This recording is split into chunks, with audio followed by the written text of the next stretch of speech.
vote দিয়াৰ আগতে এবাৰ নহয় 100 বাৰ ভাবক আপুনি পাহৰি গৈছে নেকি জুবিন গাৰ্গৰ কথা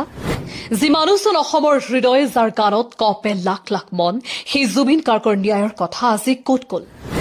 সকলোফালে কেৱল ৰাজনীতি কেৱল ভোটৰ খেল কিন্তু মানুহজনৰ বাবে ন্যায় আজিও তেওঁৰ পত্নী গৰিমা শইকীয়া গাৰ্গে চিকিৎসাধীন অৱস্থাত বিচনাত পৰি থাকি শুনিছে জুবিনৰ গান এই দৃশ্যটো দেখি আপোনাৰ মন নকপেনে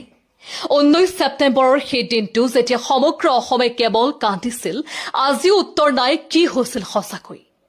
এবাৰ ভোট দিয়াৰ আগতে ভাবক আপোনাৰ এটা ভোটে কেৱল চৰকাৰী নহয় ন্যায়ো আনিব পাৰে যদি আপুনি সঁচাকৈ জুবিন গাৰ্গৰ ন্যায় বিচাৰে তেন্তে সঠিক সিদ্ধান্ত লওক আৰু এবাৰ শুনক তেওঁ নিজে কি কৈছিল বিজেপিক যেনেকে গান গাই পেলাই জিকাইছিলো এবাৰ হৰুৱাম কিন্তু এবাৰ আকৌ গান গাই হৰুৱাম